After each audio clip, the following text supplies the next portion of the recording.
মুসা আলাইহিস সালামের জমানায় এরকম বৃষ্টি হচ্ছিল না, তখন মুসা আলাইহিস সালামের উম্মত মুসা আলাইহিস সালামের কাছে এসে বলতেছেন আল্লাহ তাআলার কাছে দোয়া করেন যেন বৃষ্টি হয়। মুসা আলাইহিস সালাম তার জাতিকে নিয়ে এক মাঠের মধ্যে গিয়ে দোয়ার মধ্যে লিপ্ত হয়ে গেলেন, নামাজ পড়ে দোয়া করতে থাকলেন, কান্নাকাটি সকলেই করতেছে।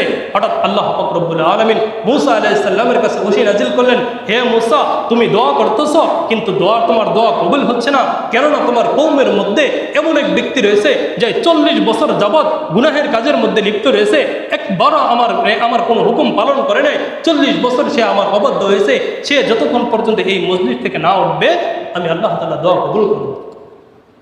সে যতক্ষণ পর্যন্ত এই মজলিস থেকে না উঠবে আমি দোয়া কবুল করব না এবং বৃষ্টি দিব না। তখন মুসা আলাইহিস সালাম তার কওমের দিকে তাকিয়ে বলতেছেন, আল্লাহ পাক রব্বুল আলামিন আমার কাছে ওহী নাজিল করেছেন, হে আমার উম্মতেরা, তোমাদের মধ্যে এমন ব্যক্তি আছে যে 40 বছরের মধ্যে কোনো হুকুম আল্লাহ তাআলার হুকুম পালন করেনি, আল্লাহ তাআলার অবাধ্য ছিল, সে যদি এই মজলিস থেকে উঠে যায় তাহলে আল্লাহ তাআলা বৃষ্টি নাজিল করবে। তখন ওই ব্যক্তি মনে মনে চিন্তা করতেছে, আল্লাহ তাআলার কাছে দোয়া করতেছে, হে আল্লাহ, সে মনে মনে চিন্তা করতেছে এখন যদি আমি এই মজলিস থেকে উঠে যাই তাহলে সবাই আমাকে গুনাহগার অপরাধী বলে চিনে ফেলবে।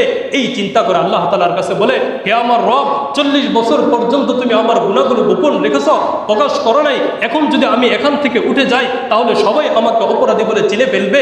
40 বছর তুমি গুনাহ গোপন রেখেছ, এখন তুমি আমার গুনাহ গোপন রেখে আমার জীবনের গুনাহগুলো তুমি মাফ করে দাও। আল্লাহ পাক রব্বুল আলামিনের কাছে যখন অন্তর থেকে ক্ষমা চেয়েছে, সাথে সাথে আল্লাহ তাআলা ওই 40 বছরের অপরাধী ব্যক্তিকে ক্ষমা করেছেন এবং ওই ব্যক্তির কারণে আল্লাহ তাআলা বৃষ্টি নাজিল করেছেন।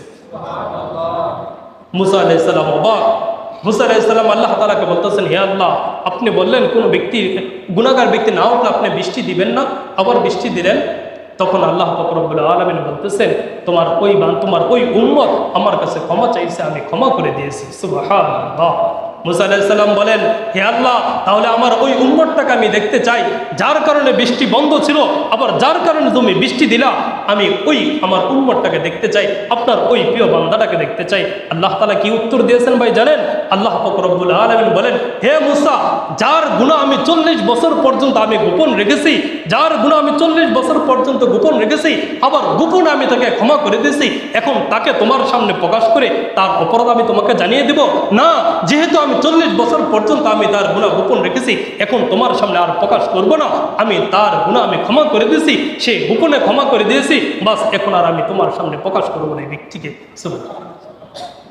আল্লাহ পাক রব্বুল আলামিনের কাছে আমি আর একটা গোপনে গুনাহ করি, আমি আর একটা প্রকাশ্যে গুনাহ করি, আমি আর একটা যদি গুনাহ ছেড়ে দেই, আমি আর একটা যদি ভালো হয়ে যাই, আল্লাহ তাআলার কাছে যদি দোয়া করি, আল্লাহ তাআলা অবশ্যই আমার আপনার সমাজে কি দিবে ভাই? বৃষ্টি দেবে, অবশ্যই বৃষ্টি দেবে। এটা সব আমার আপনার নিজেদের হাতের কামাই।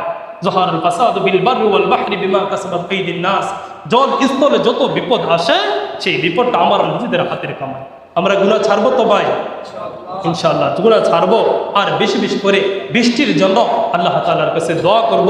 একটা দোয়া করব, সেই দোয়াটাকে রাসূল করিম সাল্লাল্লাহু আলাইহি ওয়াসাল্লাম আমাকে আপনাকে শিক্ষা দিয়েছেন। দোয়াটা হলো আল্লাহুম্মা আসকিনা গায়সান মুগীসান, আল্লাহুম্মা আসকিনা গায়সান মুগীসান মারিআন মারিআন নাফিআন গায়রা দারিন, নাফিআন গায়রা দারিন, আজিলান গায়রা আজিলিন। এই দোয়াটা যদি আমি আর আপনি বেশি বেশি করে সবাই পড়তে পারি, আল্লাহ তাআলা অন্তর থেকে অবশ্যই আল্লাহ তাআলা আমাকে আপনাকে বৃষ্টি দিবে। আমরা বেশি বেশি দোয়া করব। দোয়াটা না থাকলে ওলামায়ে কেরামের কাছ থেকে আমরা শিখে নেব। আল্লাহ পাক রব্বুল আলামিন আমাদের সবাইকে গুনাহ থেকে তওবা করে আল্লাহ তাআলার থেকে রুজু হওয়ার দিনের পথে চলার তৌফিক দান করে। সকলে বলে আমিন।